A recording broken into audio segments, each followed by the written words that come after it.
Angie Stone was a powerhouse, R&B, soul and neo, soul singer, songwriter, and producer, whose rich, velvety voice defined an era of smooth, heartfelt music. Born on December 18, 1961, in Columbia, South Carolina, she first gained recognition in the late Lightia Sevier as a member of the Sequence, one of the first all-female rap groups.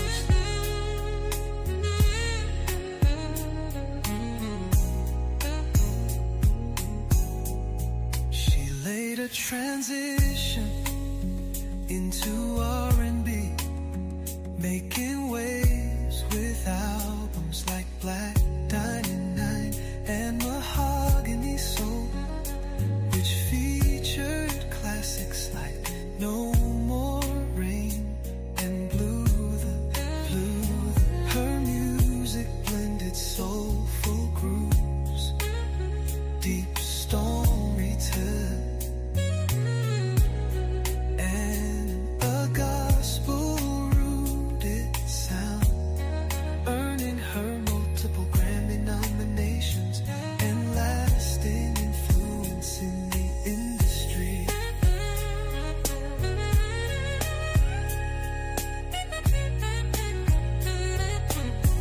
Beyond her music, Stone was also an actress and songwriter, collaborating with icons like D'Angelo, Alicia Keys, and Lenny Kravitz. Her contributions to neo-soul left an undeniable mark, influencing generations of artists. Quiet Storm FM, Angie Stone, rest in heaven.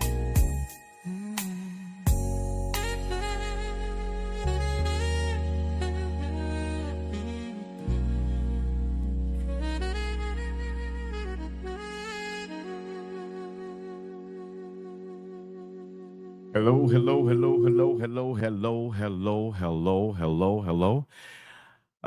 Today is another day that I deeply, deeply, deeply appreciate.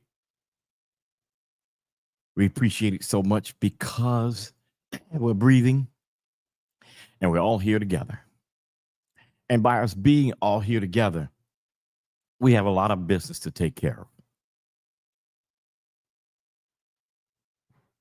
And today, we got to just make some things clear. And although we'll use the term allegedly, I want you to understand that I don't feel alleged, but for legal purposes, we have to respect and use that to basically cover ourselves. But in some,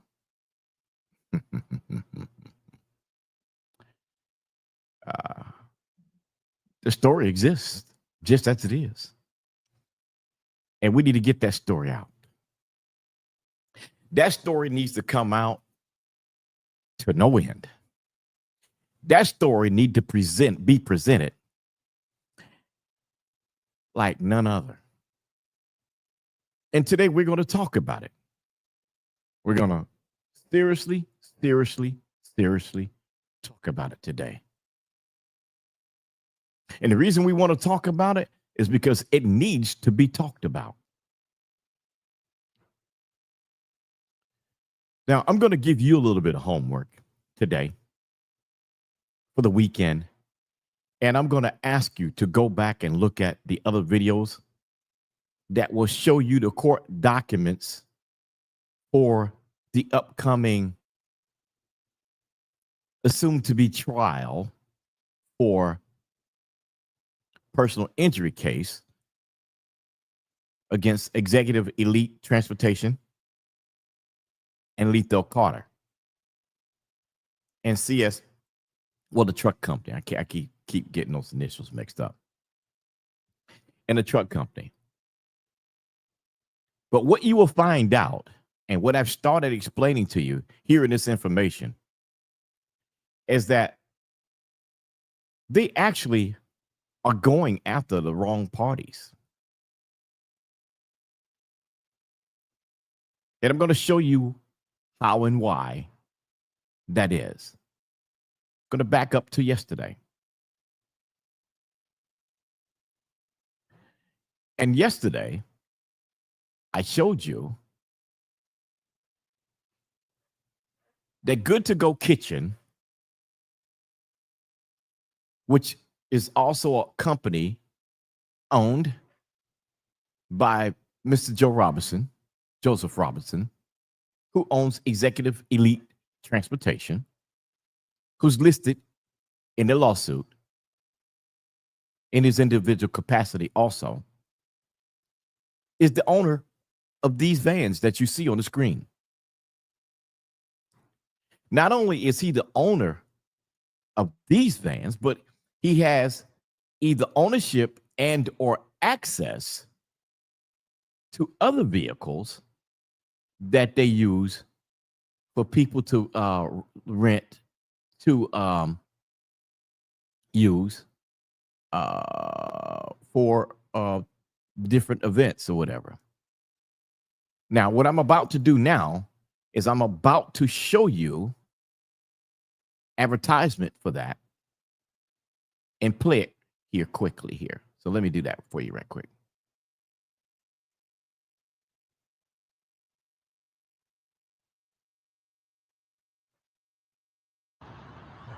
Pull up at Good to Go and Richard Sprinter. We got them. Just pull up.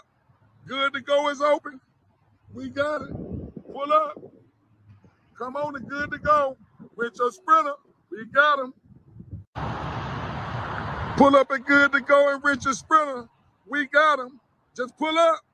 Good to Go is open. We got it. Pull up. Come on to Good to Go. Richard Sprinter. We got them.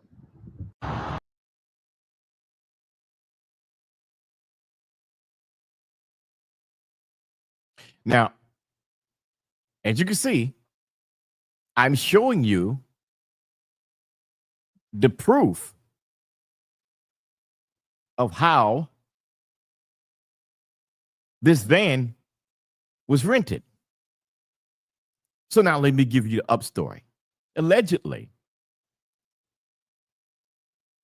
we thought that Executive Elite Transportation was hired to transport Angie Stone and the band up the highway. Yet after checking things out further and getting more review, come to find out that's not the story. So Shanna Shell rents the van through Lethal Carter. So Shanna paid for the van and let Lethal Carter drives the van because Lethal is friends of the owner. Now, Mr. Robinson don't have one thing to do with this case, period, other than being an innocent party to the actions because they rented the van in their individual capacity. Shanna Shell did to transport Angie Stone and using Lethal Carter to drive. So I'm going to make this clear. Shanna Shell and Lethell. Shanna Shell hired the use of the van at whatever deal she acquired it at, but at beginning rates that anybody can get it for at $150 an hour. Did Shanna Shell make Mr. Robinson aware, Mr. Robinson's company, did she make his company aware that this vehicle was going to be used to go to Alabama? Did she make them aware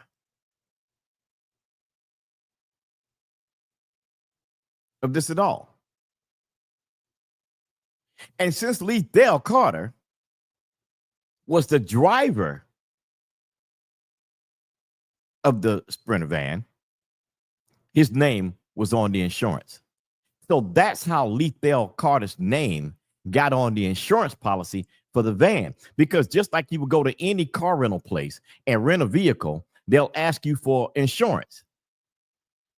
And in the midst of asking for the insurance, you supply them with your insurance policy that you have actively for a vehicle that you own, or you can acquire insurance through someone else, which is your personal policy. Well, that is what was used for the van.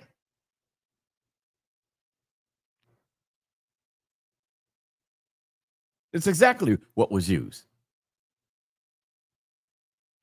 So in my earlier days, I was wondering, how did Shanna Shell get to Alabama so fast? And what reason did she need to do that? Well, the reason was,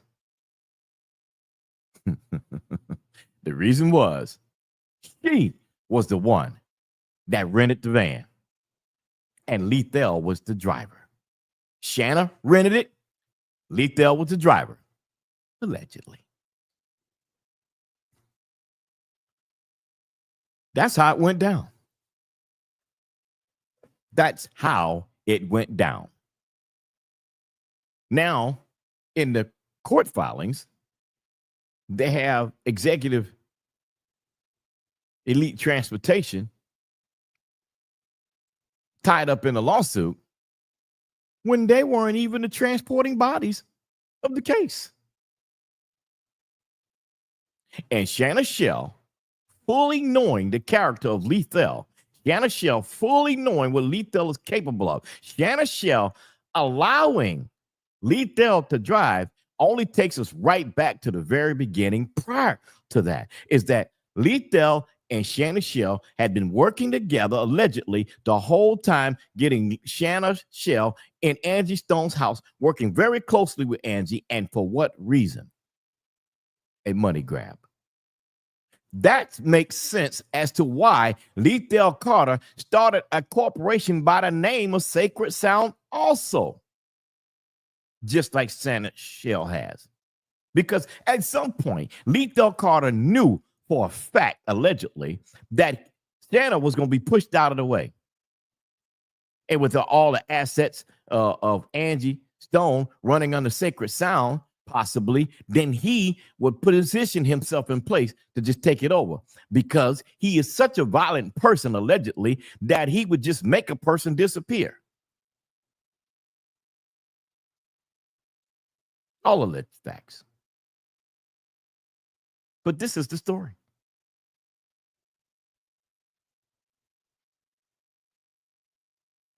So as that van is flipped, here now lies the one person that has not been attached to the case at all, and that is Shanna Shell. Why not? Shanna should have been attached to this from the very beginning. Shanna should have been the one sued primarily.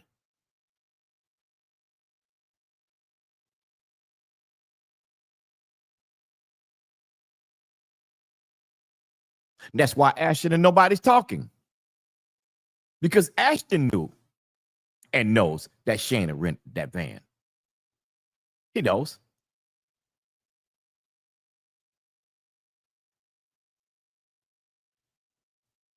I talked to Ashton a couple of times.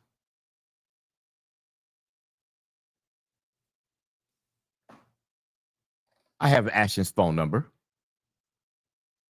In fact, one time when I called Ashton, Diamond answered the phone. And the reason she answered the phone was because they were at Angie's house in Atlanta, moving Angie's things out of the house. Facts. So now my question is, how is it that Ashton knows this information and not saying anything? Because Ashton, you know you're suing the wrong person. You know that. Ashton, you know that Angie Stone was placed in that vehicle through Shayna Shell. Ashton, you know that that wasn't a company that was doing that transport. And you know, as Angie's manager at the time, exactly how that hire went. And you know, Ashton, that Shayna Shell did that. So that brings me to this point here where I'm at right now. And that is, since Ashton knows this, who was it that got the information from Rhonda Wills in order to get to Rhonda Wills to hire her to take this case? And why such a high profile person to do so? Allegedly, I'm going to say, because you knew in the very beginning it was a bunch of buffoonery. And you knew in the very beginning that Shayna Shell put this together. You knew this. At least you knew, Ashton. Dante, you definitely knew. Dante Daly. You knew this. You knew this. This was no secret. This was no secret at all. And yet, now that they're getting close to being either allowed a jury trial or get to the point of depositions, Shayna, you all of a sudden are gone. Lethal, you're in New Orleans.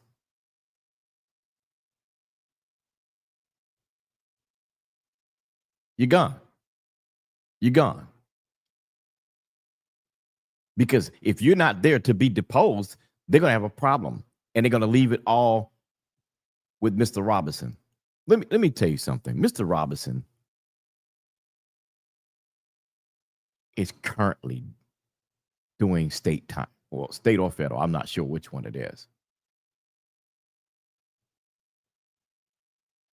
And how is it possible that you guys could be in position to leave this man on the right side of the screen in such a position to take such a fall and possibly lose his livelihood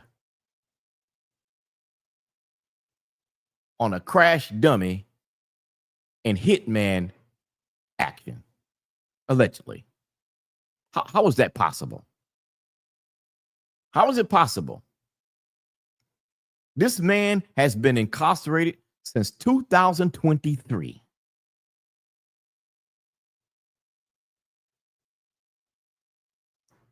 And regardless of what his issues was in the past, he has nothing to do with this immediate case. Allegedly. Nothing at all to do with it.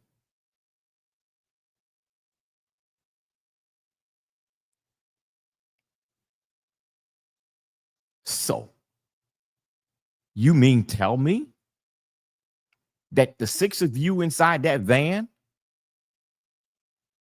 knowing about this story, is going to actually allow this to go forward like this? I'll tell you why you're going to allow it to go forward. It's because you are looking for a bag. You're looking for a bag. Shayna, just like you couldn't wait to do that paperwork, I was suspect about you from the beginning, simply because you got a notary license 3 days before Angie passed. 3 days before she passed, you got that license.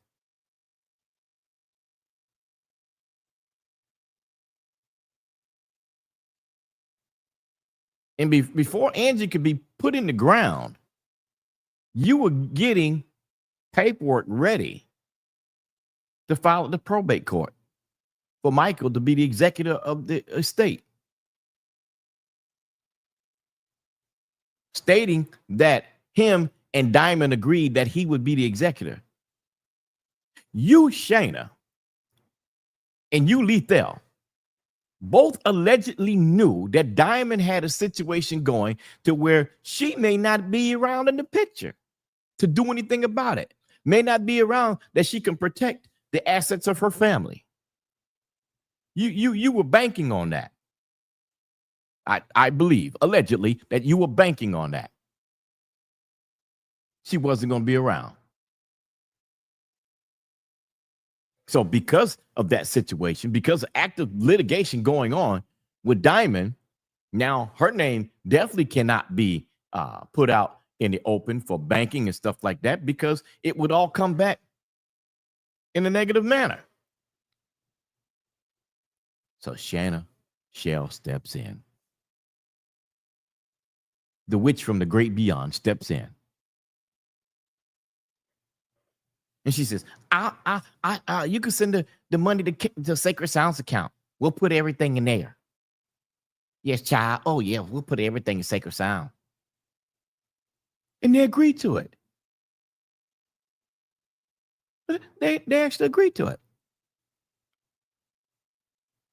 But see, there were other chain of events that happened at the house of Angie Stone, such as the door getting kicked in. Yes, Angie Stone's door got kicked in because of a police complaint at the house.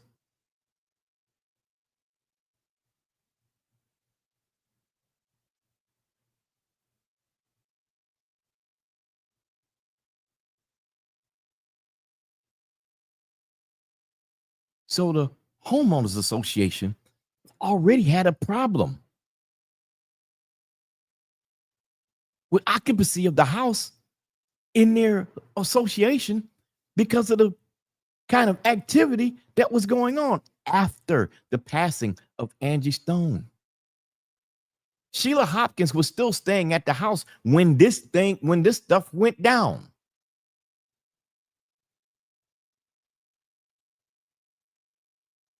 She was there till after the funeral. And a couple of days later, she left until she went to go back to Texas. I know this factually. Because of the activity that took place at the home. Now,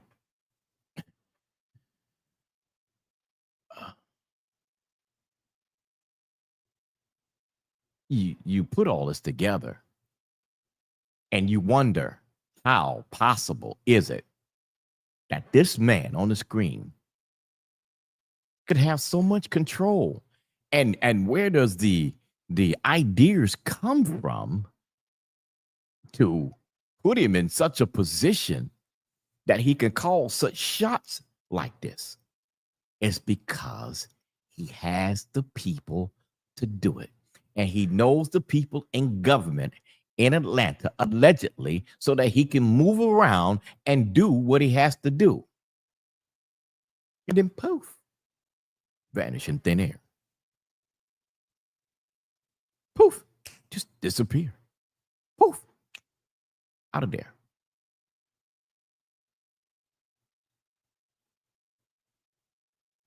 Then you have this lady, prosecution office, that allowed this man to be out as a first-time offender when his Department of Corrections paperwork clearly shows all of his aliases, every single one of them, and you prosecute him for drugs trafficking as a first time offender with 9 years and 9 months, serving the rest of those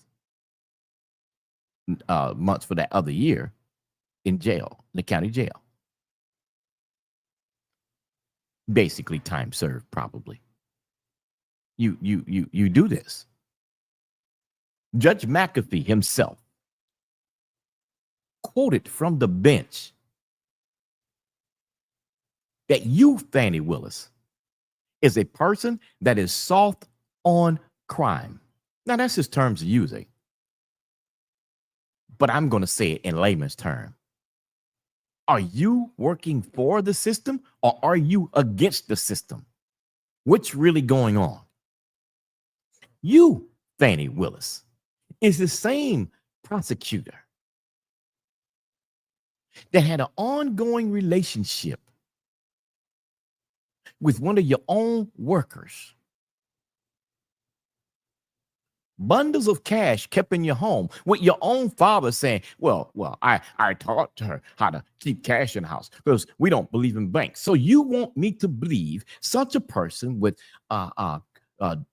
credit cards, debit cards, or whatever, don't believe in conventional banking, but you believe in the use of credit cards, you believe in the use of debit cards, but you don't believe in the use of banking? Okay. I have a hard problem believing that. Daphne Howard, I'll get to your question shortly. I'm not ignoring you. I do see it. So you you want us to believe this. The question is Angie Stone's estate in the hands of Shanna Shell? That's a good question. Technically speaking, Michael is the executor of the estate. But we don't know if there's side contracts that will connect Michael to Sacred Sound and Diamond to Sacred Sound, and what agreement that they have to allow Shanna to still do what she was doing. Because I said to them in the beginning, what you want to do is get an attorney, get an accountant, and let them control those revenues for you. I said, let that accountant also get a forensics accounting report to the companies involved that have received royalties, so you know where to get your royalty checks from. I said all of this. I stated and I explained how all of this needed to be done.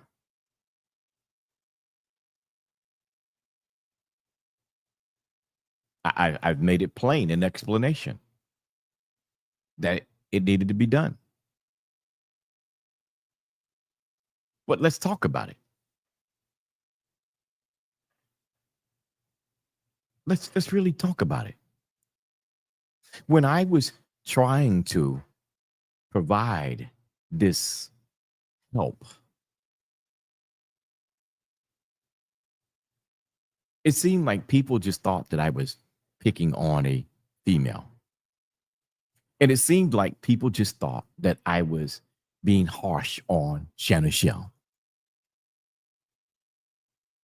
And it finally got to the point to where I said, you know what? Okay. I will be the lesser of evils. And I will digress and lighten up on her. I will keep my opinions, but maybe not voice them as much.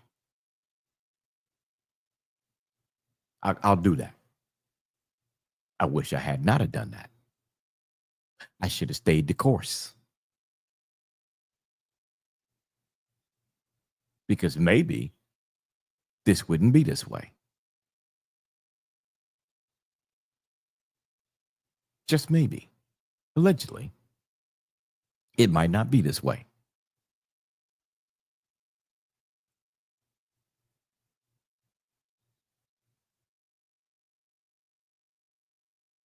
I'll let Angie explain why.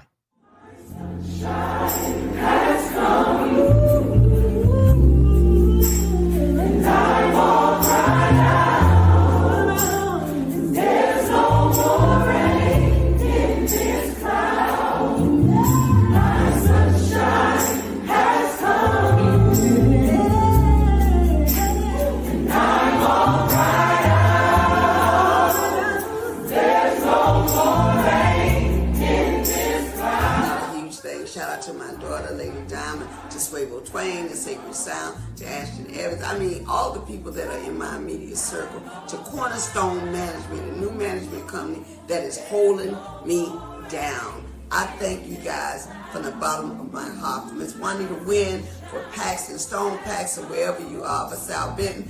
Thank you guys so much for being in the clutches with me.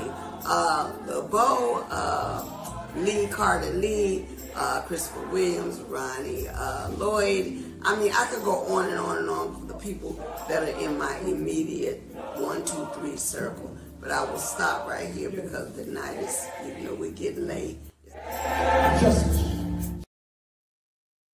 The night was getting late, and she wanted you to know exactly what was going on.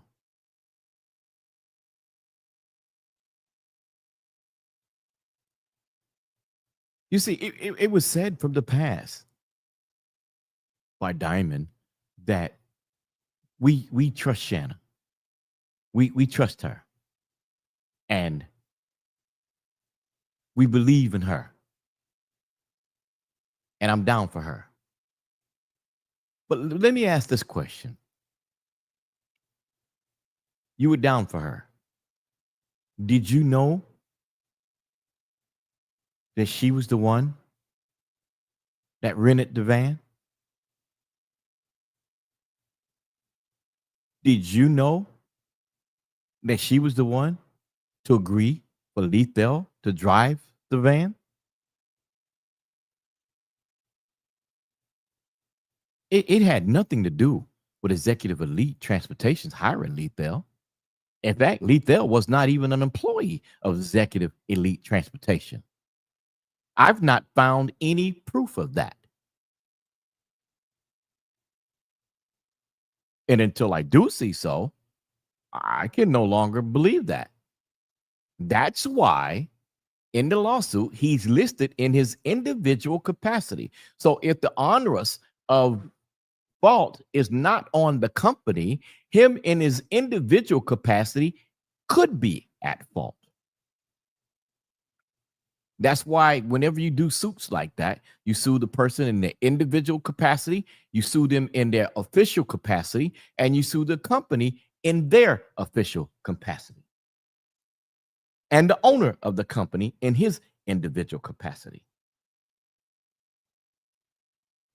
So now the lawsuit lists Mr. Robinson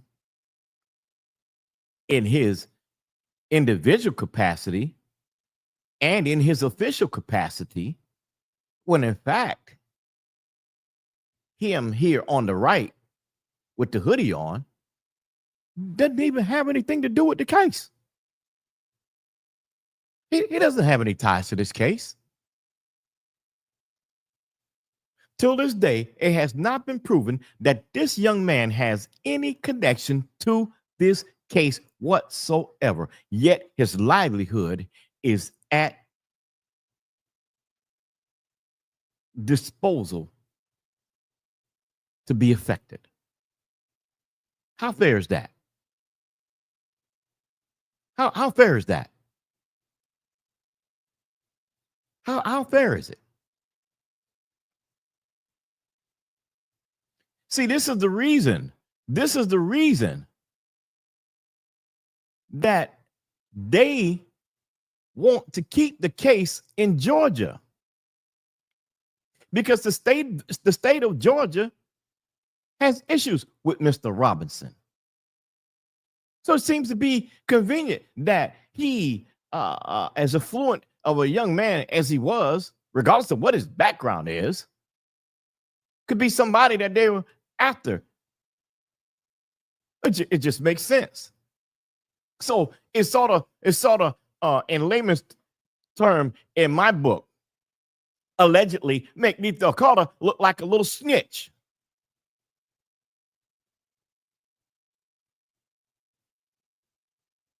Because now you finally got something to attach Joel Robinson to.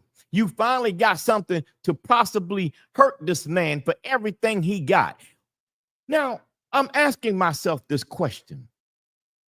Even though you were around him and you were together with him, let me qualify that too. Yeah, people say, well, where do you get that from? I showed you a picture yesterday of Lethal and Mr. Robinson together. I showed you that picture. But let me go one more. And let's see if I can bring it up now for you and put it on the screen. So just in case you didn't see that I'll show it to you. Because I want you to see where I'm going with this. I need you to see it.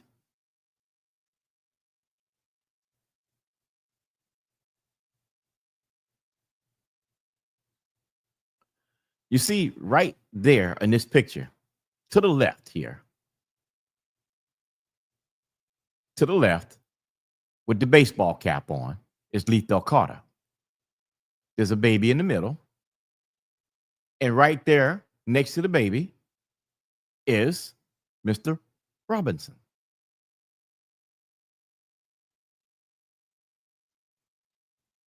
Thus, the two of them together here.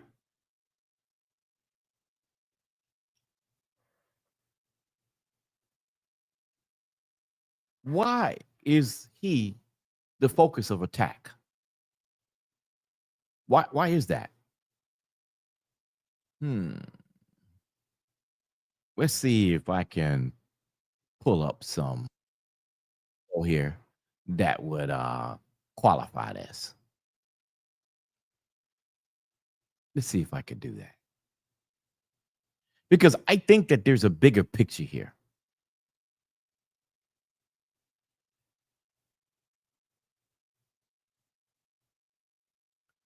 So let's do this.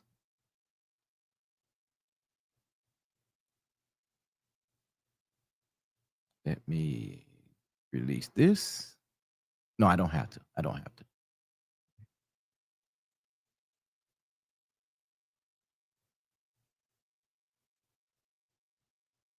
So what you see here on the screen now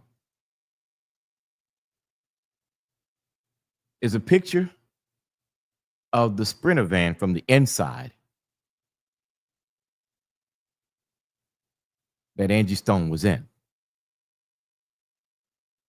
If you look at the screen in the front two seats, the seat on the left is where Angie sat, and the seat on the right is where Sheila sat.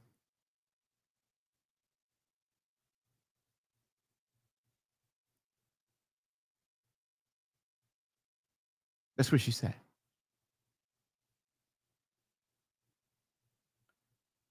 This area here that I'm showing you now is where the rest of the band members sat, behind, I believe, Ashton and James.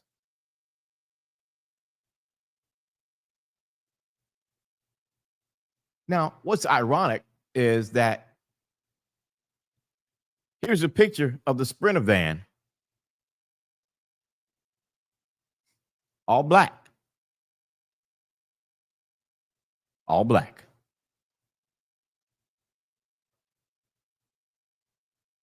But I showed you a picture. Well, let's see. Yeah, let's do this for the sake of them that didn't see yesterday's broadcast. Well, let me do this one more. Let me also do this. I want to show you that Mr. Robinson has other vehicles, Bentleys, buses,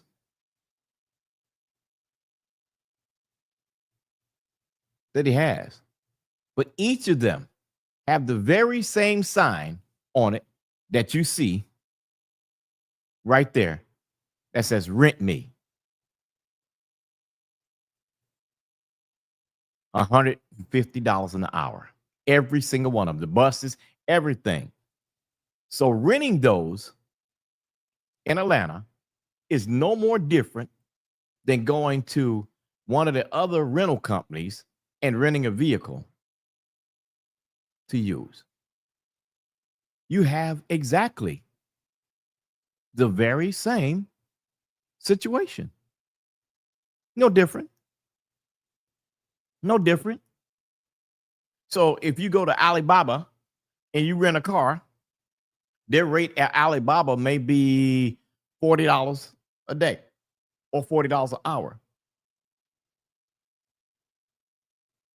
But what Executive Elite was doing was renting these vehicles by the hour, by the day, by the week, or by the month. That's what they were doing. And that being said, they did not have any higher position in transporting Angie Stone anywhere. That was strictly 1,000% allegedly Shanna Shell and Lethal Carter.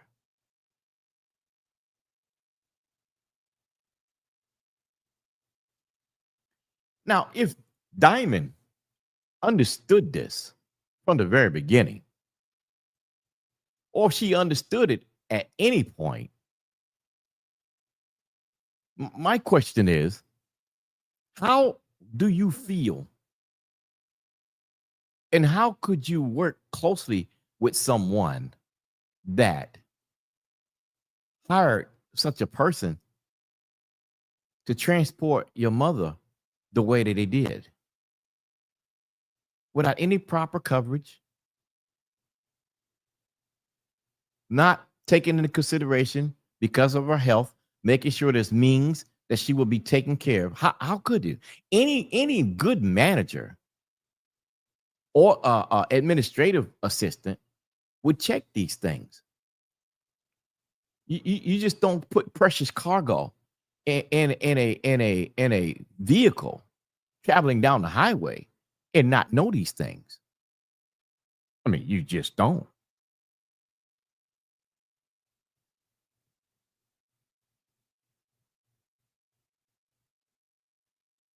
You just don't.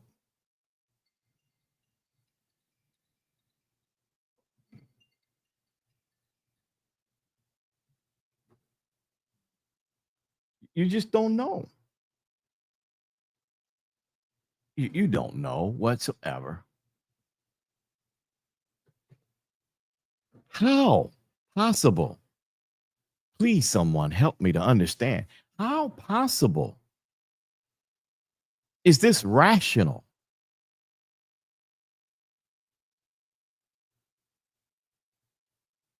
To allow such events like this to happen?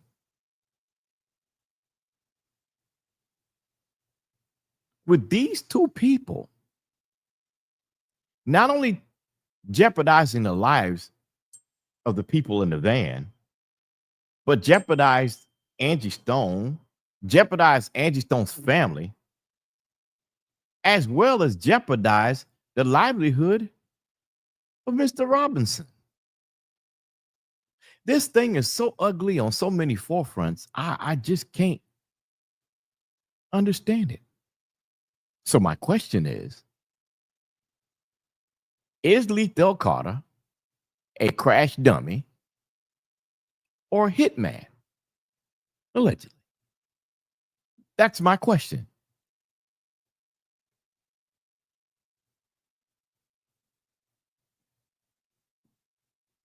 Because this is looking very ugly. This is looking very ugly. And Shayna, You was involved with this from the very beginning. So now, after finding out that you rented that van, Shayna, are you part of the $15,000 that is missing? Did you turn the money over to Lethal, allegedly, and then Lethal give Dante money? And how is it possible that you, Lethal, and Dante can put this together?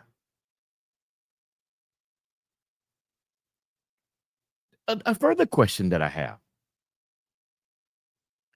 how is it possible that Alabama released Pop House to you if they were not registered in your name? Because if they get Pop House, they would generally give them to the person that they belong to. How is that possible? And it kind of makes sense to me because there was pow activity allegedly at Angie Stone's house after she passed. Make that make sense? Huh? Huh? A family member called the police.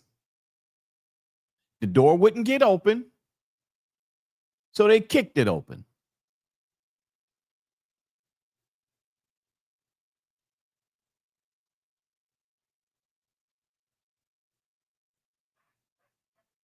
Explain that. Explain that. Explain why would they give you Pop House if they were not registered in your name? Logic would tell me that they must have been registered in your name. Must have been. And if they were registered in your name, why were they on the road in that van? Because technically speaking, that would be a convicted felon in possession of a firearm. But here's the case. The investigation didn't happen at the crime scene.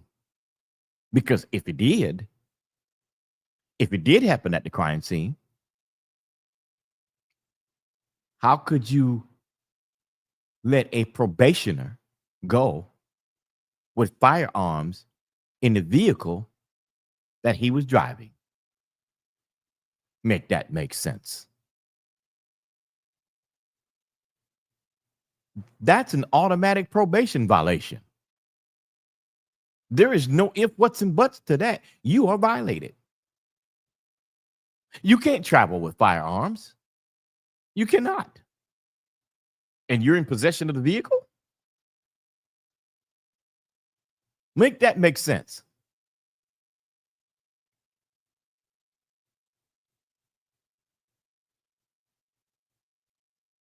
See, these are not hypotheticals. Allegedly, these are the facts as to what happened.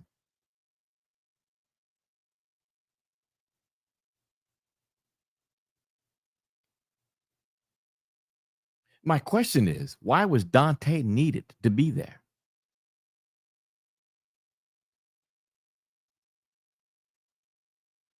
Why was it so important that you had to leave and get there, Shayna?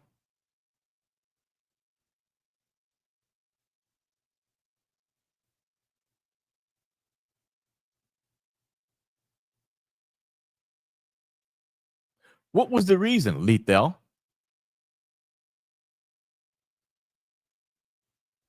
See, everybody's afraid of Lethal Carter. Everybody's afraid of Lethal Randolph. Everybody's afraid because he's the big bad wolf. The big bad wolf with a violent history. The big bad wolf that loves to beat on the women that he have relationships with. The big bad woman, uh, the big bad man that just, just absolutely obliterated the pride of women in his life.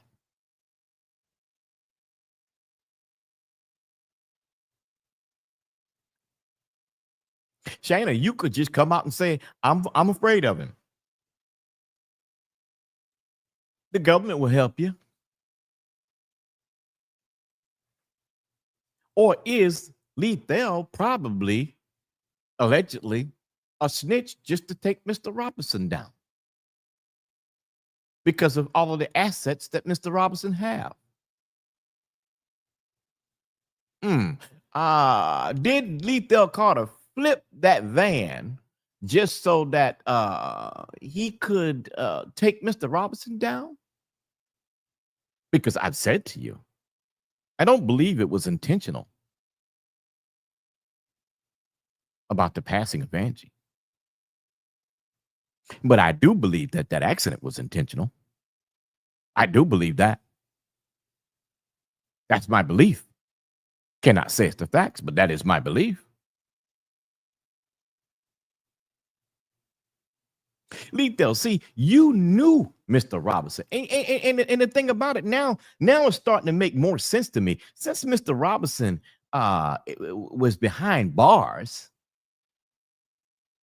and you still having access to his property, did you use his property to go at him? And was it your purpose of really going at him in the very beginning? And the Angie Stone situation became viable for you to take advantage of that? You knew that that Mercedes van had been wrecked before. You knew that that front bumper was replaced on it. I showed a picture of it yesterday. You knew these things, allegedly, Mr. Carter. You have a history of following up to do things like this. You have a history, Mr. Carter, from your own mouth by stating that you would do what it takes to get the money. Your words, not mine.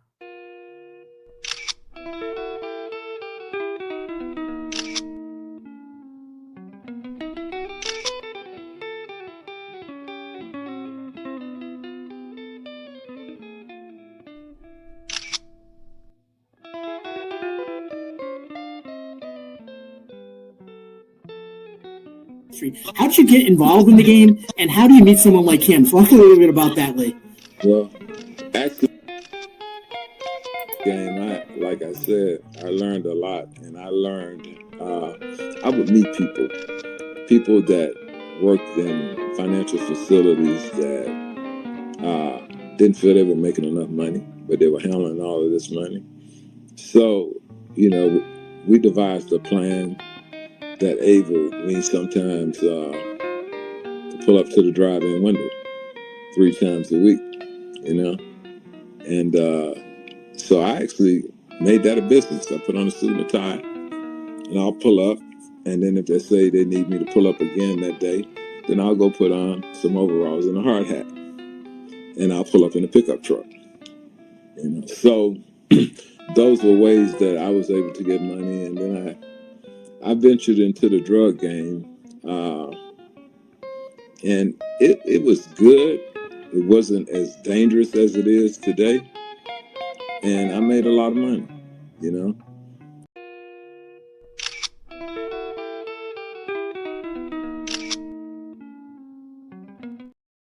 Were you the hitman set up to take down Joseph Robinson? Lethal? Were you taking another assignment for a bag? Lethal? Allegedly. Were you doing this? Were you both the crash dummy and hitman? Because I'm wondering how many banks did you hit? I know you pull up to at least 3 from your own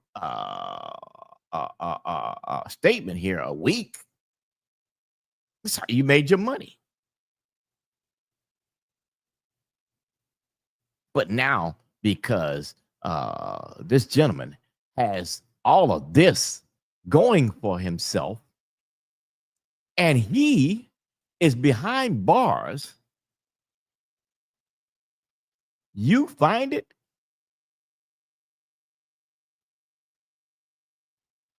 in you to want to go after his bag, to make his bag your bag,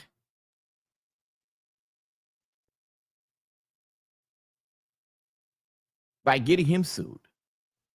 Wow. Wow, wow, wow, wow, wow, wow, wow. Sir, there's a problem here. There's a problem here, sir. You are a disrespectful hater, sir. You wanted what he has. You wanted the access to all the stars. You wanted to be the big guy in the party scene in Atlanta. That's what you wanted. But you needed the tools to be able to represent yourself as the big guy, to transport the artists around, to transport much stars that come in and out of Chocolate City, Atlanta, Chocolate Hollywood. And the golden opportunity presented itself. Because allegedly, I believe, sir, that you knew that black box would not work. You knew this. I believe with all my heart that you knew this, sir. And I believe you knew it simply because of this picture right here that I'm about to pull up. I'm pulling it up right now. Yeah, here it is. Right here, right there, right there, right there. Because of this picture right here, you knew this, sir. You knew that bumper was replaced on that same Sprinter van before. You knew that black box wasn't there. You knew it, sir. Allegedly, you knew it.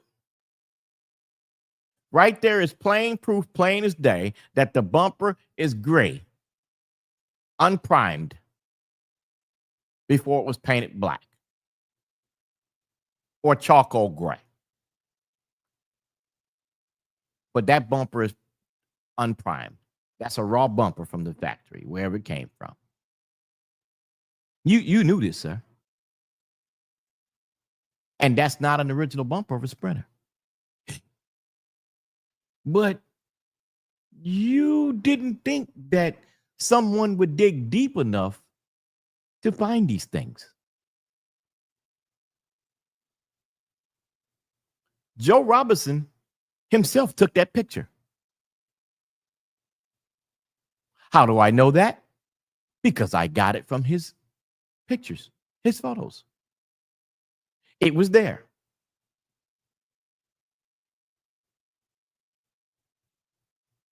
It was there.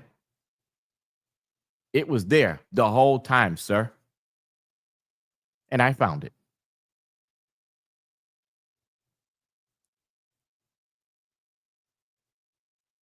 So with clever and vigor,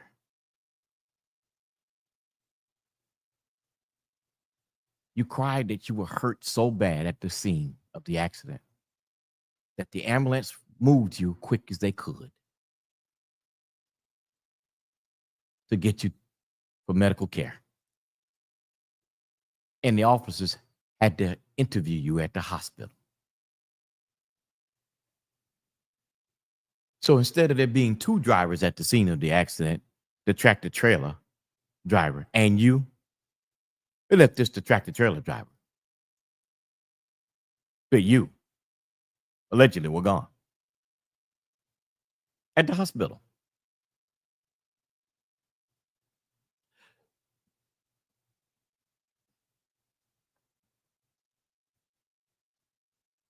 So I'm wondering how long you were plotting this.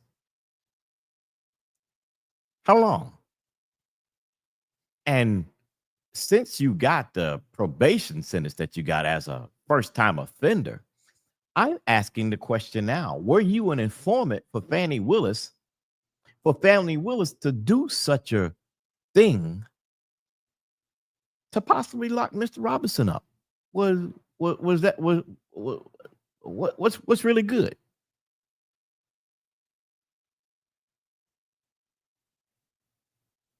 I don't know if this is the facts, but it sounds reasonable to me that it is.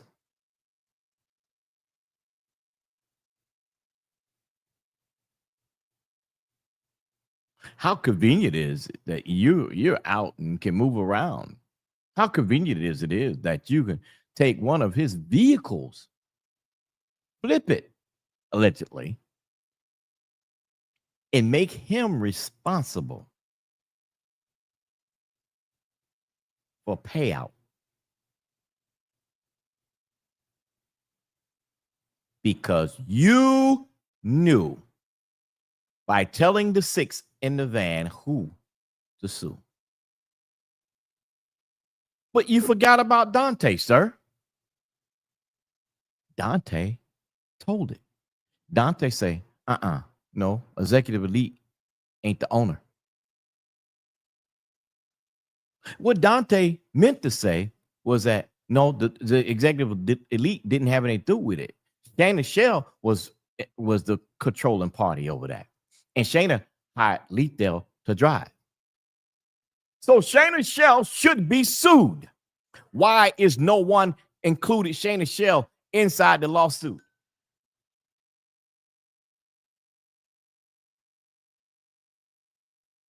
Why not? Why isn't the witch's brew included in the lawsuit? Tell me why. She would have to be included in the wrongful death case. She would have to be included in the personal injury case because she did the hiring. If you want all of the safety records for the tractor trailer, then you would need the safety records of the van. But you can't get the safety records of the van because you have to go to the person that rented the van, and the person that rented the van is Shannon Shell. And then Shannon Shell would have to ask the company, Executive Elite, for those records before her. So you cannot exclude Shannon Shell. But why is she excluded? Because no one told that she was the one that rented the van. Thus, from the very beginning, as was said, she is a party of the situation. Oh, yeah. Wholeheartedly. Yes, she is. Yes, she is. Yes, she is. Yes, she is. Yes, she is.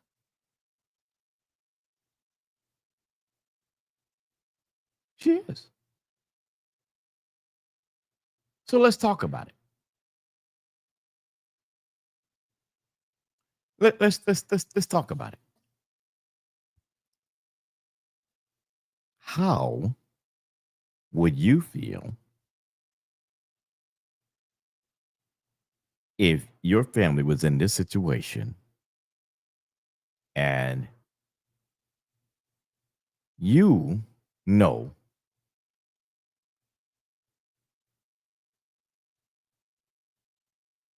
that this went down this way? So let's look at the situation.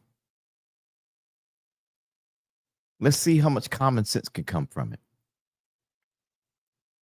She's with Angie when she's talking about recovering her royalties.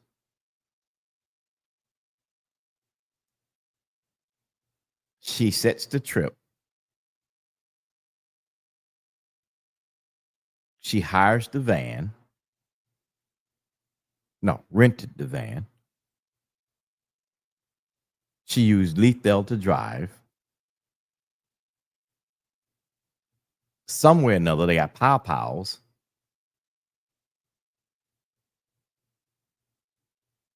There's no proper insurance, improper investigation,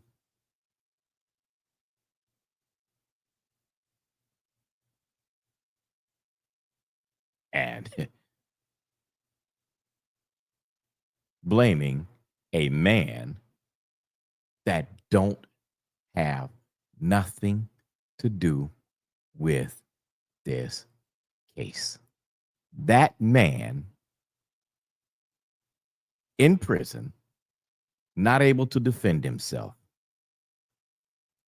That man's assets being gone after because he cannot defend himself. Vigorously being sought after by Rhonda Wills and the lawyers working with her. Sued by the six. When I believe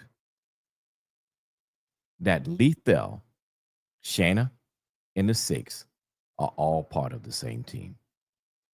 There, I said it.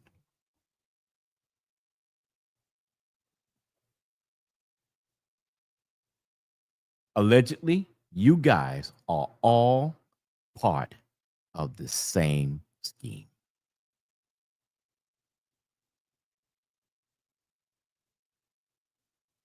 You all are part, allegedly, of the same scheme.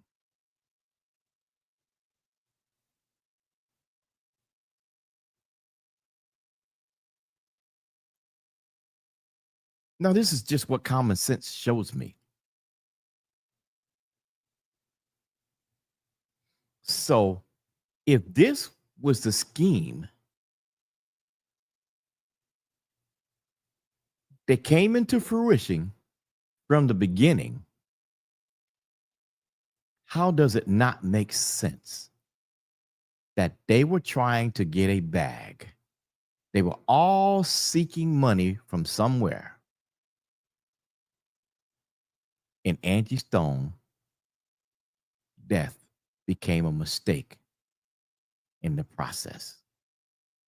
It is still, in my book, vehicle homicide.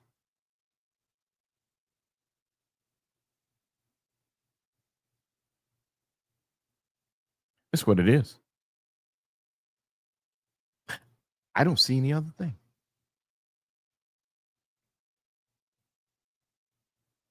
You see, I believe that people wanted me to stop talking just so I did not find out the other information to actually put it out there.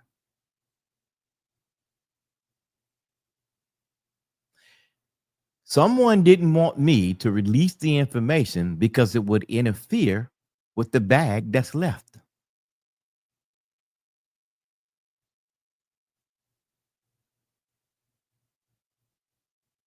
So the question is, who sicked who on who?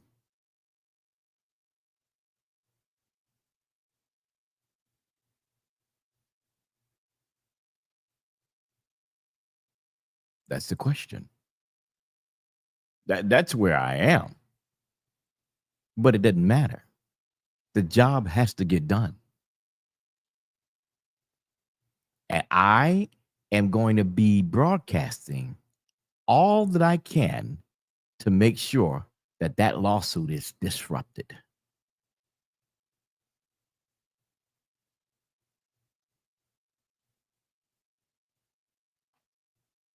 Point blank. There's no wrong information.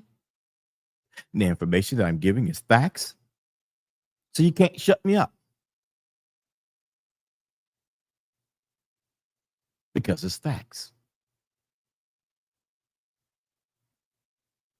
Pure, unadulterated truth.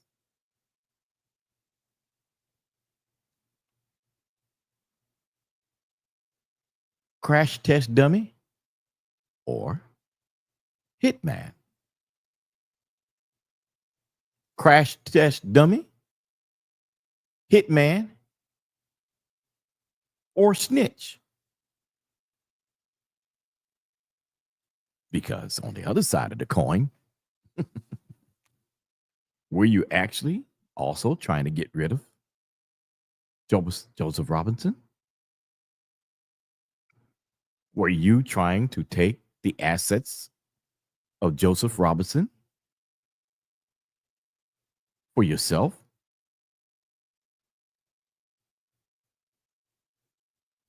It looks like an apparent money grab for all of it. I think the tractor trailer is just a smokescreen.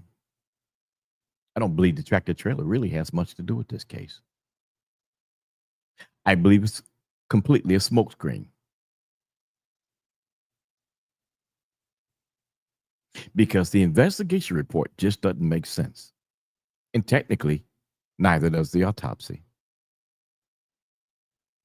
So, if you have the wherewithal to do the things in the state of Georgia the way you're doing, how do we not know that someone from the state of Georgia wasn't communicating with the state of Alabama and covering up stuff?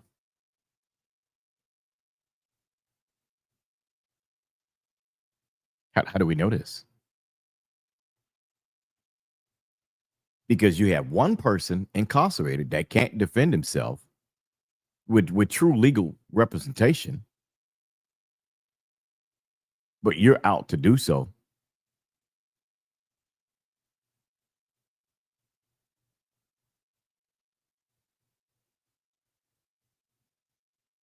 But because you know of the assets that he has either in his possession or access to,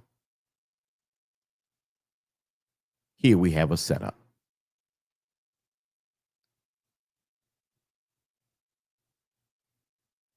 And Angie Stone's demise became part of that setup. There, I said it. There, I made it plain. Everyone wants to believe that this is actions from the higher ups in the record industry, when in fact,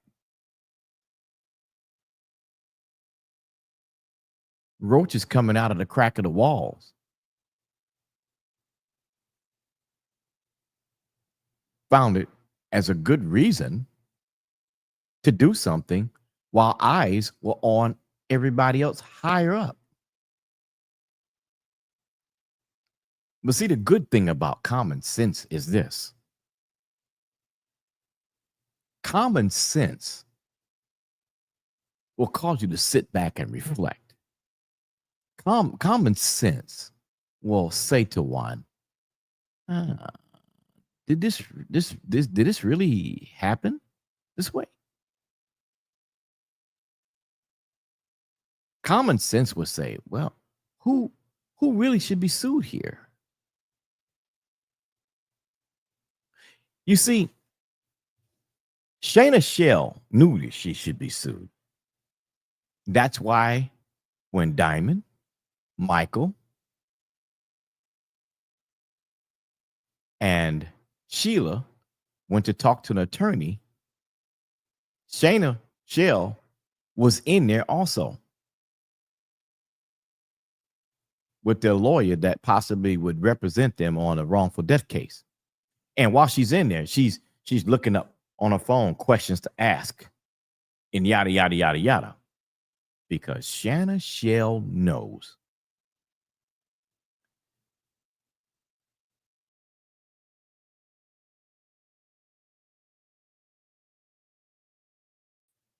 She knows. She full well know. 1000% she knows that she should have been attached to this case.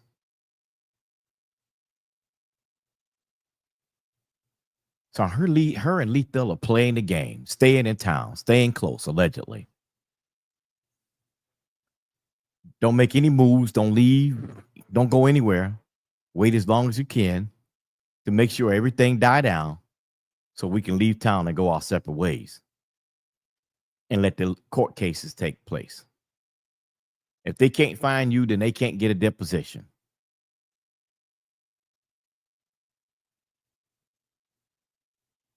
Uh-uh. No. No, sir. No, sir. No can do. Cannot let you get away with that, sir. We can't do that. Shayna's shell should be adjusted and added to the lawsuit.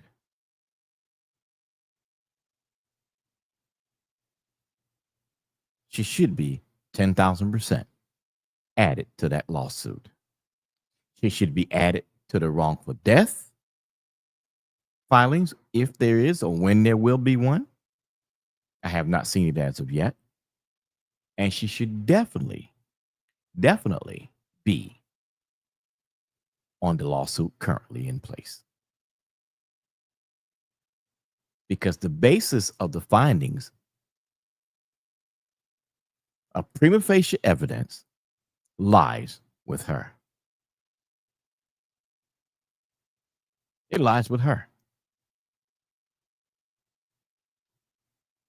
She knows that she didn't go to Mr. Robinson and get a van.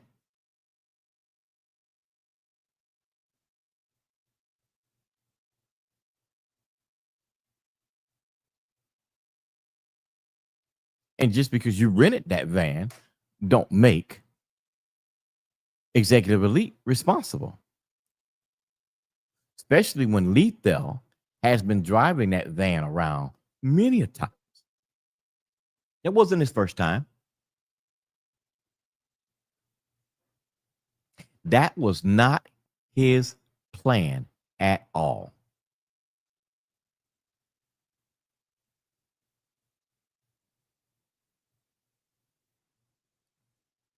Mm-mm.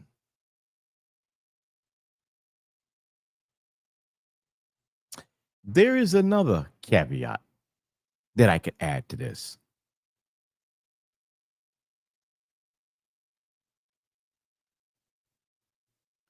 Where was the money going to come from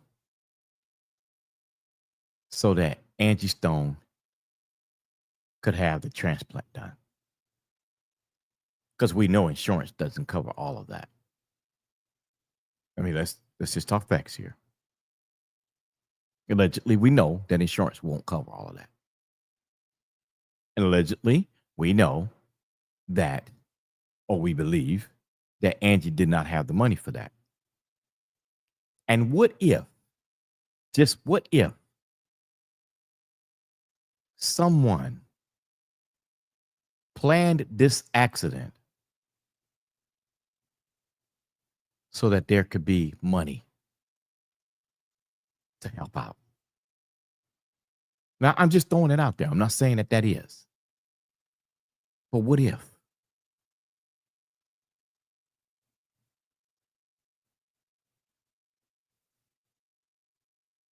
Shayna was looking for grant money. Dante was looking for grant money. They both wanted money for their entertainment companies, both of them, Shayna and Dante. Daily.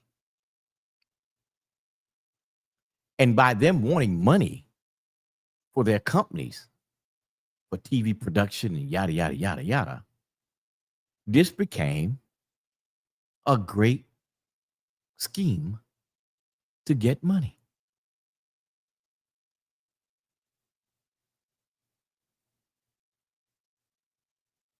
But apparently, Shanna Shell was out of her league and working in this type of environment that they messed up. How are you going to sue Mercedes-Benz when you know that you've been driving a vehicle that has been wrecked before and you want to use that as an excuse to try and sue Mercedes?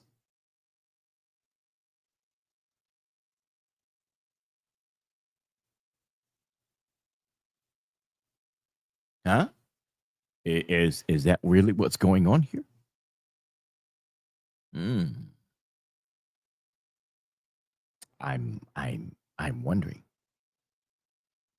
I'm really wondering about that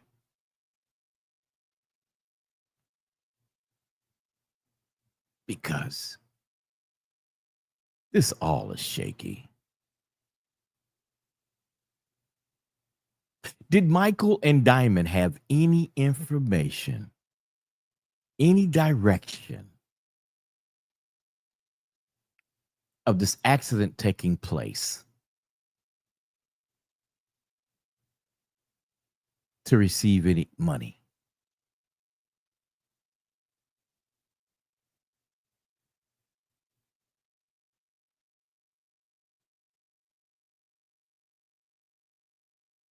I wonder so. And because there is no record of an accident taking place on the van with the Department of Transportation, as it should be, that would mean that the van was fixed off the record, which would mean that the warranty would be voided on the van anyway because it wasn't reported. And if it is factual that there's no black box information, case sealed. Now, you tell me how Mercedes is going to pay behind that. You tell me how you're going to prove that there were no front end damages to that vehicle when that vehicle has had a bumper replaced. That's front end.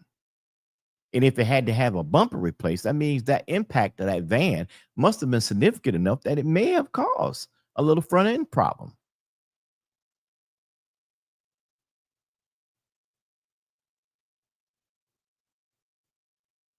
But I agree with you, Bougie. I can't see the kids risking their mother like that. I don't. I don't see it. So at least one person, and that's Shanna, with her accomplice, Lethal Carter and Dante Daly. And because they were promised a bag in the van, they know something. And they're all quiet so that they can collect. Allegedly.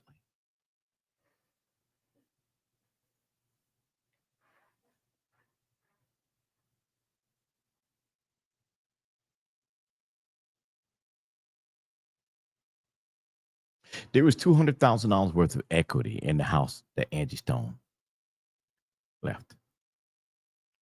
And with that equity, they could have sold the house and used that towards getting money for the surgery or borrow against the equity to get money for the surgery. But if that wasn't enough, it had to come from somewhere. That's why Angie Stone was so adamant about collecting the royalty checks that she did not get, because it would have given her enough money up front to do that.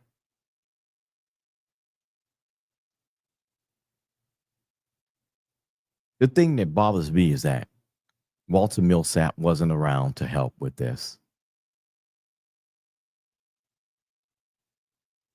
I don't know if he ever tried to. I've never spoken to Walter Millsap. But since he had so much of a stake in receiving monies from Angie, from her royalties after not being a manager anymore, should have sought to do something. I would have thought that they had a better relationship than that, than to just leave her by herself.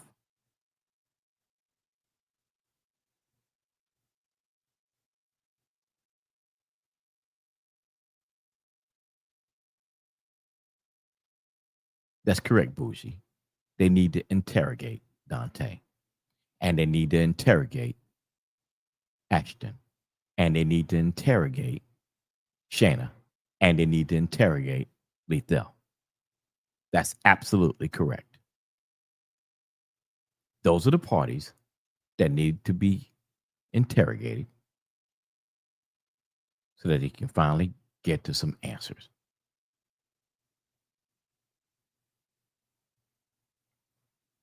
They got to be able to get to the answers.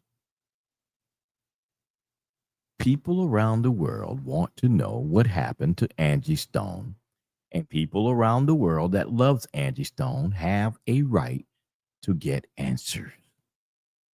As fans, it's no more than right. No more than right.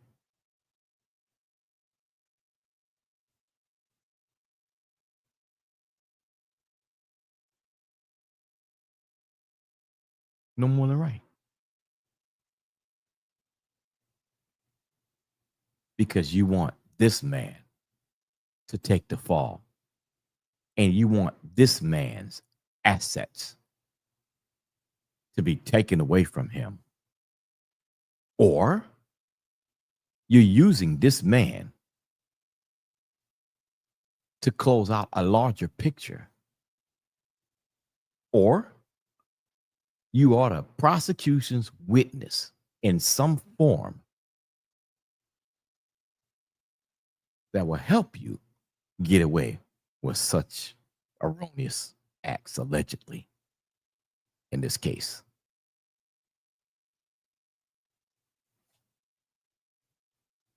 That's what I say. Because when people have dreams like this, what do you think?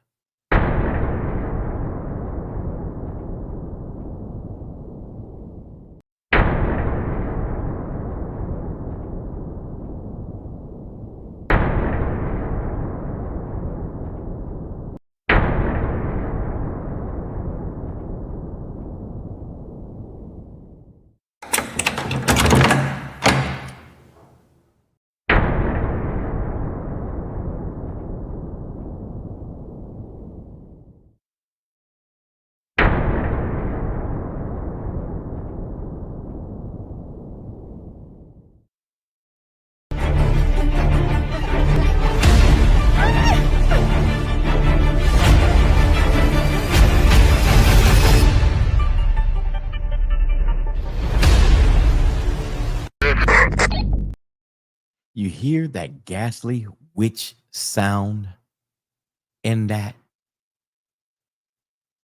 recording for sacred sounds? You call it sacred sound, but the witch hunt is nothing related to sacredness. The fire is behind Lethal because y'all belong in hell.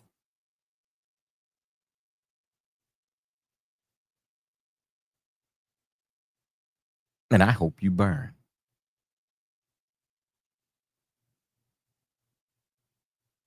That's why it's there.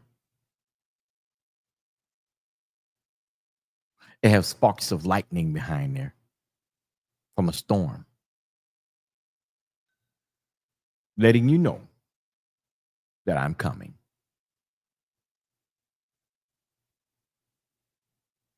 But of course, you should have known that already because of me being so silent.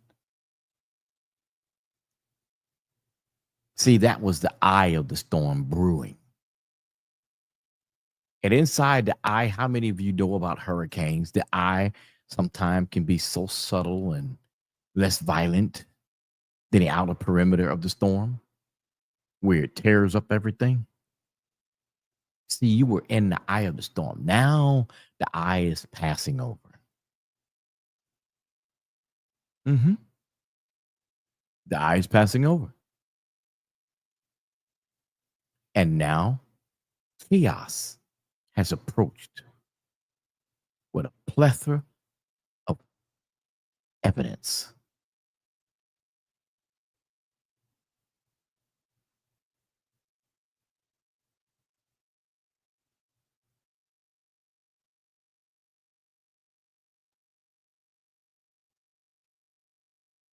No investigation needs to go anywhere else.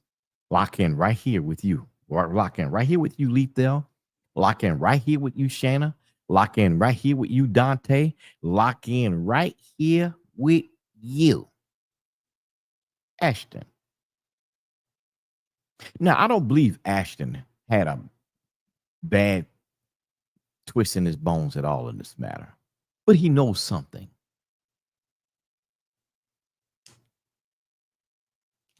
So let me be clear about that.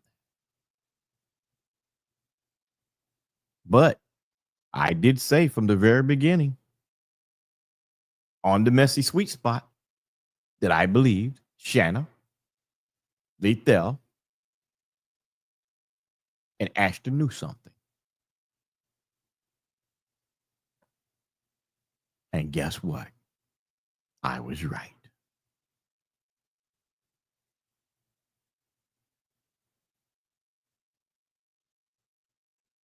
Shanna's label did produce music. Nothing that's ever been on the radio, but yeah, it did some.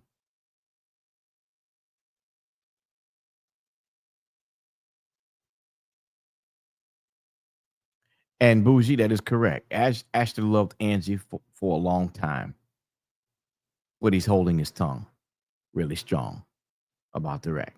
That is absolutely correct. And I agree with you. I hope he spills the beans in court. I do.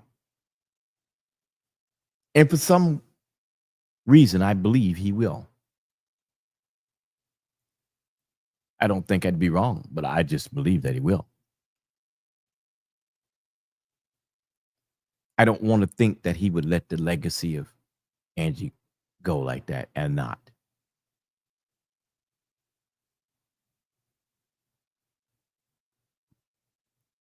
But I'm going to say to you that in the coming days, if a jury trial is granted, and if this case moves forward, I hope that it gets dismissed in Georgia and it goes to Alabama. And the reason I want that to happen is because I believe that if the case goes to Alabama, it has a more chance of being neutral than in Georgia, because there's too many political players in Georgia that can help twist things. So for that reason, I would desire the case be in Alabama versus Georgia.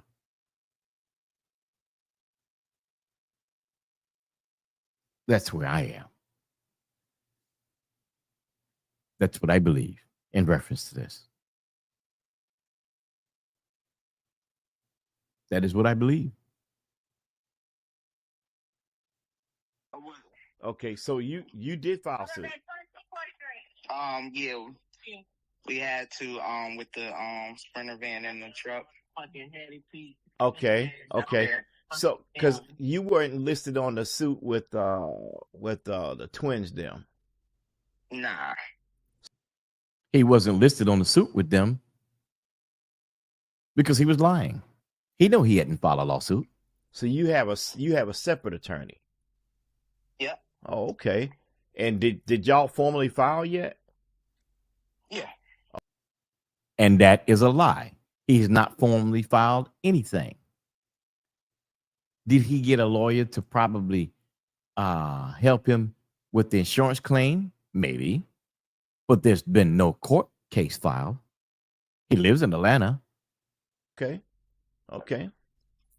All right. Okay. So well, can I ask just this question? Was she in the van? Was she in the van? Yes. When? You're going to ask when?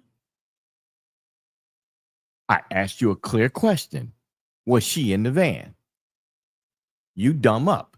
You play dumb right there and say when. The day of March 1st. Yeah. Where, Everybody knows she was in the band. We all was in the band.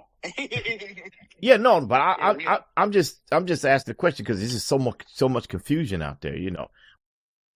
What was so funny? What was funny right there? Well, that sound like a goon laugh. That sound like a laugh of a fool. That sound like a laugh of a hyena. And as you know, hyenas are not law to prey at all. Where was she sitting on the van? She was in the back of the van. Yeah, she was in the back of the van. I was in the front, so I didn't know they placements and stuff. I sat right next to the driver. You lied. You said you didn't know the placement of them. Ashton, you're a liar. Excuse me, Dante Daly, you are a liar. You are a liar, sir. You are a liar. You knew exactly where Angie was sitting, and you knew exactly where Sheila was sitting. Right. So I'm not sure where she was sitting at. Okay. All right. Yeah. All right. Well, I don't want to violate the principle of your No, most definitely. I definitely understand. Yeah. So, is there anything that you could tell me about it? I can tell you, man, that was a great night. I could tell you that, and it was a beautiful night for her. The city of Mobile. It was fantastic. Okay. Other than that situation that happened, yeah, it was a great night. And the twins would say it. You know, the twins, I know they going through what they going through and stuff like that. But overall, the twins and them, they know it. You know, it was a good night, man. She did it. But the twins will tell you.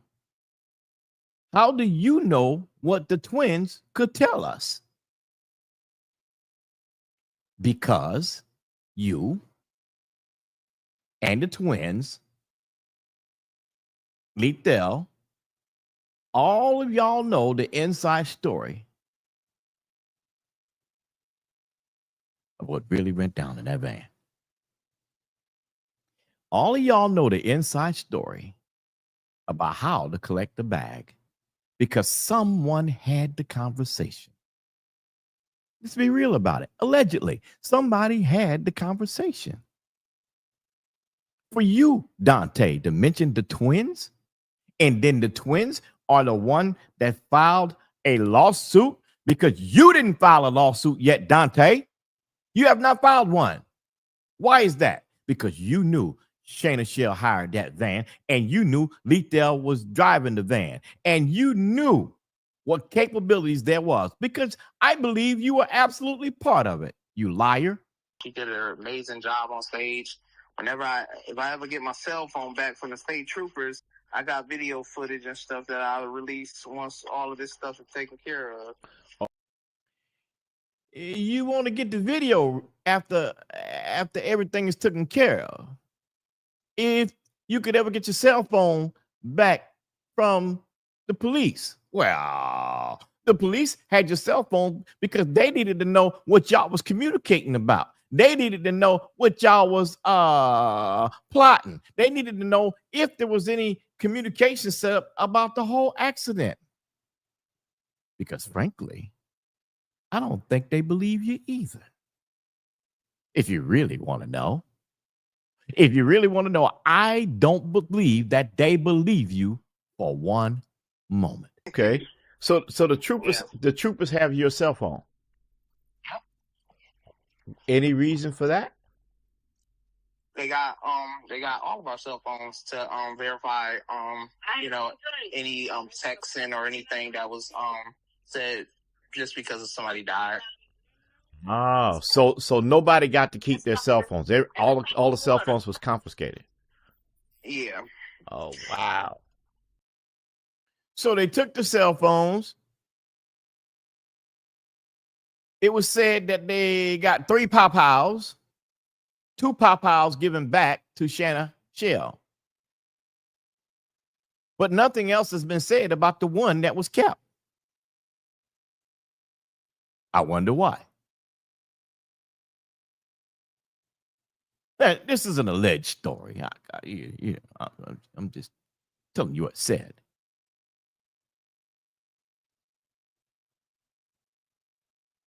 But they give the pow-pows to Shayna? Why? In order for her to get the pow-pows, her name must have been associated with them, which would have meant that Lethal driving the van had what they call constructive possession of the pow-pow, which would have violated his probation. A convicted felon in possession of firearms, a convicted felon in constructive control of a firearm. Automatic violation. Then you get money all of a sudden. They have a wedding. Now after you in the accident, now you get a little check from Liberty Mutual so you can get married. How convenient. How convenient. How convenient. Oh wow. Yeah. Okay. Question. Yeah. Were there any firearms? No. No. You hear what his response was? Ooh. No. Do you hear how that answer came? Ooh. No. You're a liar. You are a liar, sir.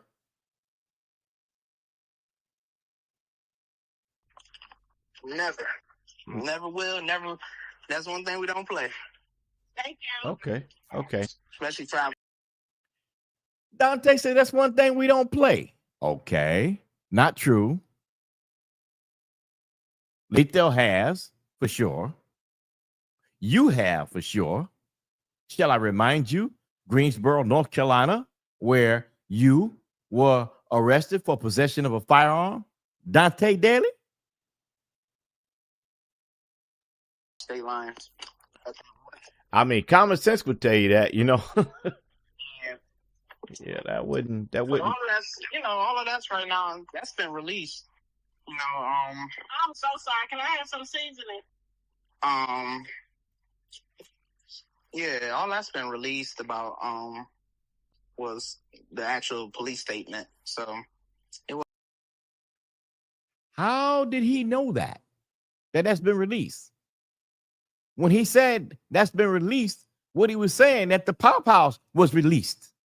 See, he's telling on himself. Allegedly, he's telling the whole story, not realizing he's telling it.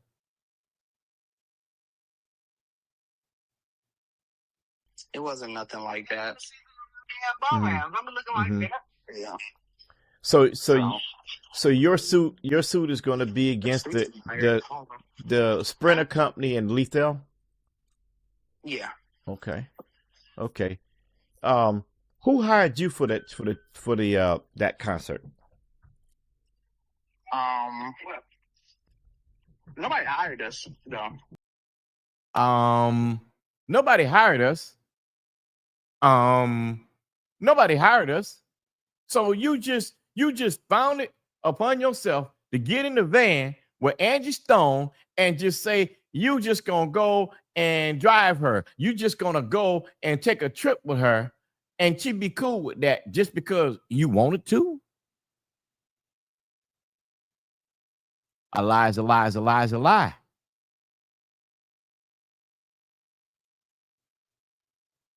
Come on, man. You really want us to believe that lie, bruh? Are you serious? Are you serious? You really wanted us to believe that lie that nobody hired us? Oh, we just went. Oh, are you serious? A major star like Angie Stone, you just gonna decide you're gonna get in the van and go down the road with her on a highway where you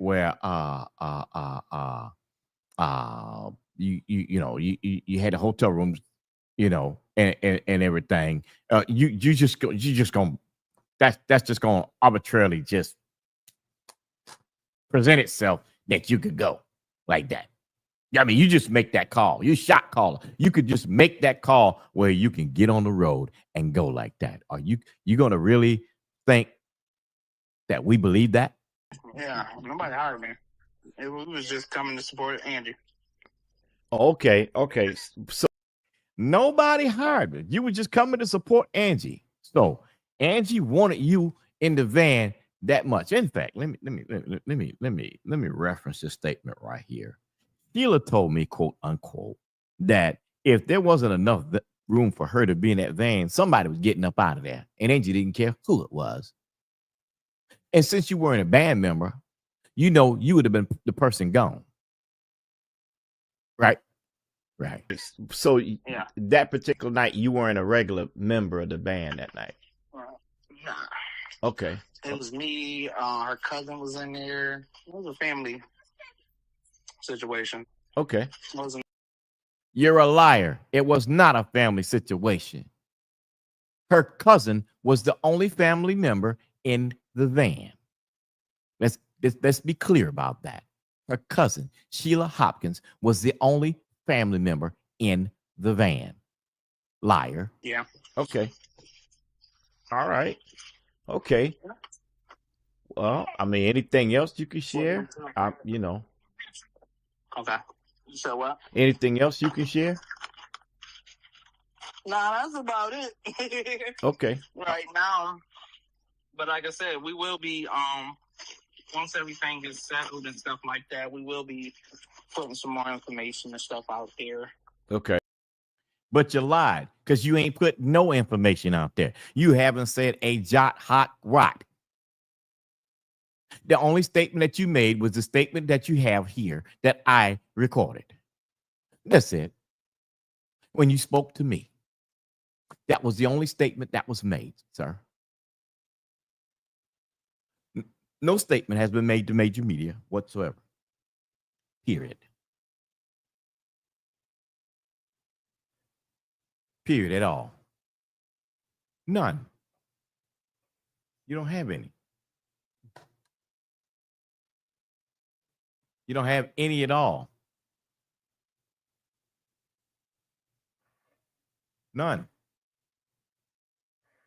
Help me understand that. You can't, but help me understand it. Please help me do so.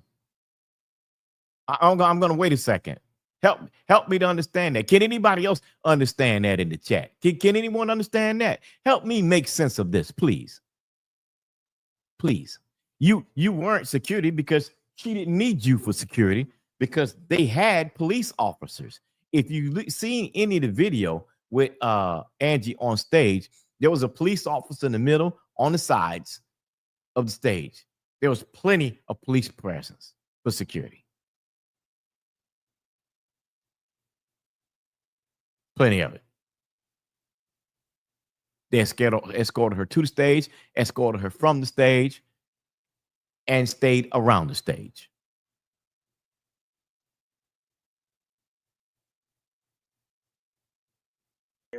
Okay. It's hot. Did y'all have to sign a NDA agreement? Yeah. You did. Okay. Yeah. All right. Yeah. Well, that's what the lawyer. That's just an agreement with the lawyer, not from anybody outside of that.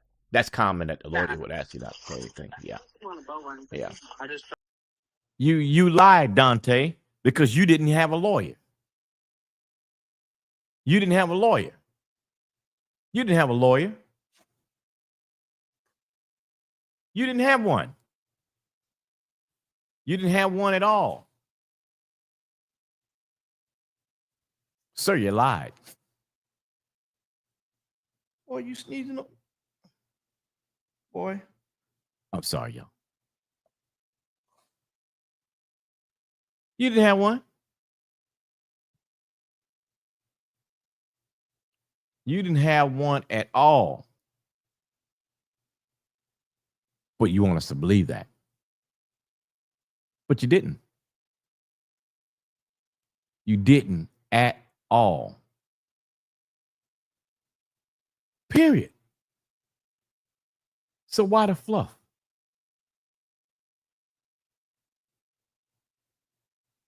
Well, why? Why the fluff? For what reason?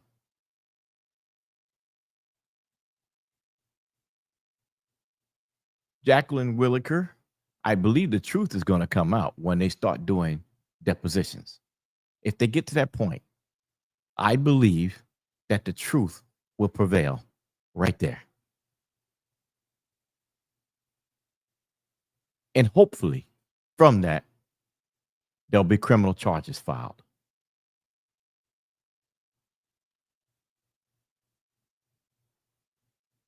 I'm hoping so. I'm going to believe that that will take place like that.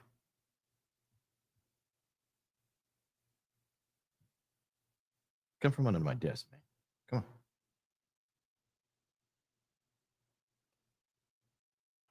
I'm going to believe that.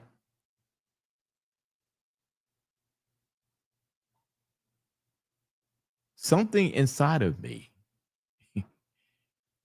won't let it go.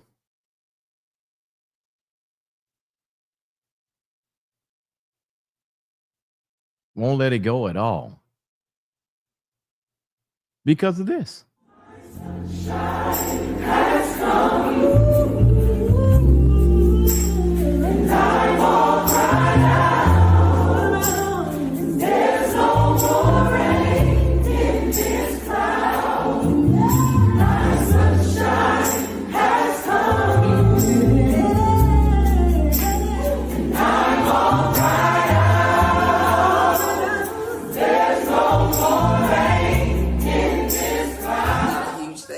To my daughter, Lady Diamond, to Swaybo Twain, to Sacred Sound, to Ashton Evans. I mean, all the people that are in my immediate circle, to Cornerstone Management, a new management company that is holding me down.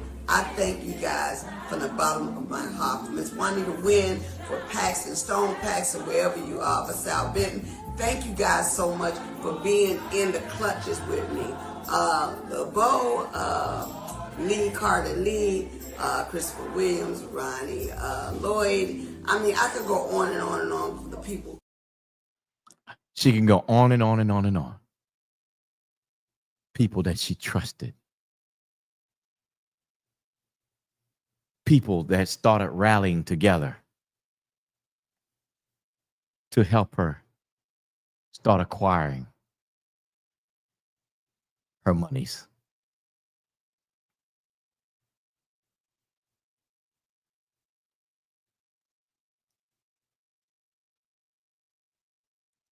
We have to keep in mind and pray that at some point, what's hidden in the dark is going to truly, truly, truly come to the light. And as it comes to the light,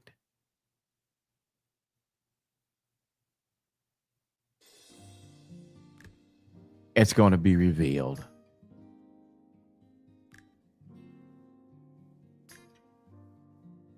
Because there's so many levels to this story.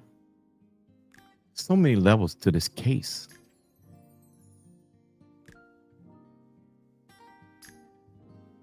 And they just want you to believe that it's all over. And that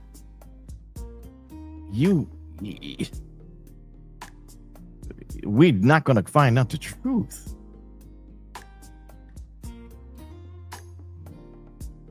But the wolf clothing, the wolf hide, is going to be pulled off and made bare. And people are going to be able to see exactly what happened. People will then understand what happened. And I hope and I pray that it all comes out sooner than later. For I believe that Joseph Robinson is a victim just like Angie Stone. For I believe that Shanna Shell and Lethal Carter were working to get a bag. And I hope that that bag does not succeed. But conveniently, now Shanna is gone. And you suddenly walk away from everything. You suddenly get quiet. You suddenly don't have anything to say. You have never officially come out and said anything in reference to Angie Stone. Nothing at all. So now you want me to believe, outside of the one point when you were on a live with Diamond saying, oh, we got a surprise coming. We got a surprise coming. Yes. And talking about the barbecue. That was it. And how the sauce was good. Nothing that you proffer to represent sorrow. Nothing that you proffer to represent loss. Nothing that you support proffer you missing Angie Stone. Period.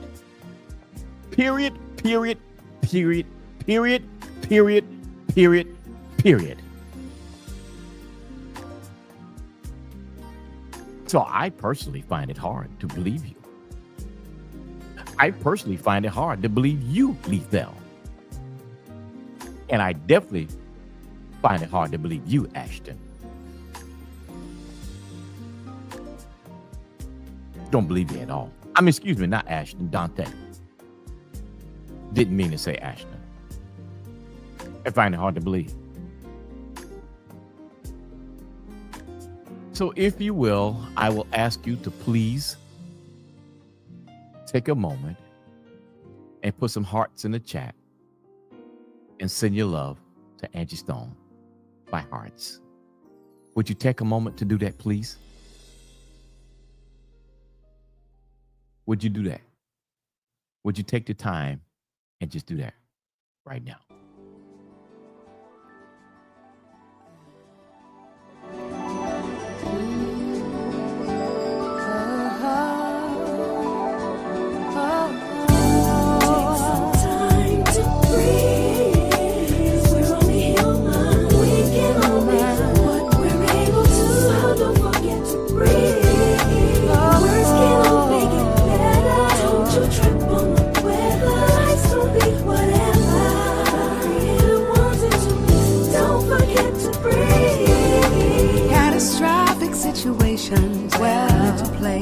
Every day, let the odyssey of love take over and lead the way. Like empty lanes, moving trains, everything's against the grain. Life's precious, consistent as sunshine and rain. Ozone trouble in astrology, mysticism and apology. Full moon means that it's strange. You are my strongest weakness. I'll never question your reason for taking me through it, so I just breathe. Take some time to breathe. 'Cause we're only human. We can't we're able to. So don't forget to breathe. Don't forget to breathe. Make it better. Don't trip on the weather.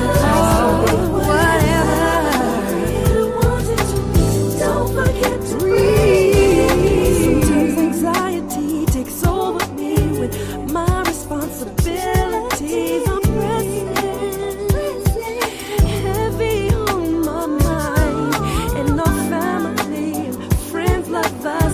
They can only do so much, so the question remains. Now what? Do we run to religion and pray for a vision, or we take a drink so we don't have to think, or scream so loud above the crowd? Wanna quiet the noise but don't know how. Searching for peace or some kind of relief, trying to run from all the pain and grief. But all we really need to do is stop and breathe, some time to breathe. And again, thank you so very much for tuning in today. I appreciate you. I'm Tony Smooth Jams. Don't forget you can listen to Quiet Storm FM on live radio 24 hours a day, 7 days a week, anywhere you are around the world, simply by going to iHeart Radio. And you can go to iHeart Radio app on your TV, phone, car, whatever. Go to the search bar, put in Quiet Storm FM, and pick up our radio station 24 hours a day, 7 days a week. Until tomorrow, I'll be back with you with the rest of the story.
I'm gonna